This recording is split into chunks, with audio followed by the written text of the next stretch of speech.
व्यक्ति ने पूरा जीवन अपने बेटों के ऊपर सौंप दिया था। बात अच्छी लगे तो मन से सुनना, थोड़ा इको इसी मिक्स।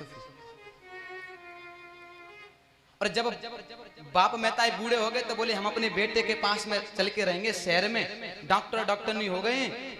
और जैसे ही चले कुन्नी खटखटाई, बेटा अखबार खोलो खोलो, तो सच बता रहे डॉक्टर ही अंदर से आई, बोले कौन हो, खबरदार डॉक्टर से मिलना है तो उसमें सेंटर पे जाओ, घर में मत आया करो।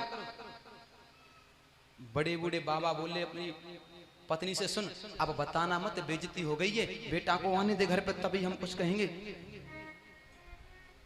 बोले पार्क में जाके बैठ जाओ।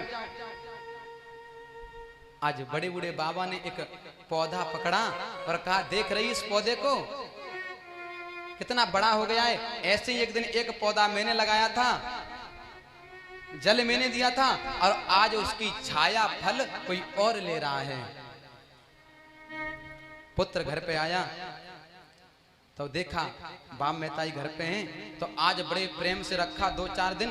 एक दिन बाबा ने नाती को गोद में ले लिया तो पत्नी इतनी क्रोध में बोली, इस बुढ़ा बुढ़िया को रखना है तो हम मायके चली जाएंगी, ये खांसी लेके आए मेरे बेटे को मार देंगे।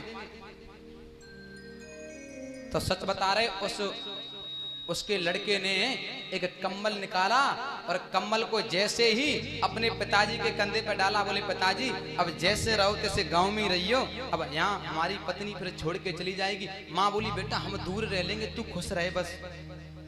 जैसे ही बाबा चले तो सच बता रहे छोटा सा नाती 10-12 साल का था, उसने जो है बाबा के एक कंबल को खींचा और 2 टुकड़े कर लिए, एक अपने कंधे पर डाल लिया, एक बाबा के कंधे पर डाल दिया। बेटा ने कहा बेटा कंबल क्यों फाड़ा, तो सुनना मन से बेटे ने क्या जवाब दिया, बात अच्छी लगे तो ताली बजाना।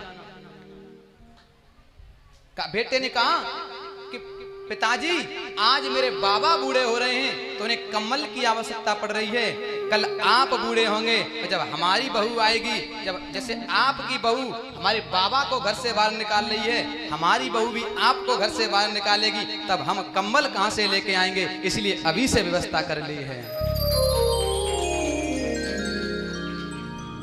आप जैसा करोगे वैसा आपका बेटा भी देख रहा है सब कुछ। अजय रानी बार बार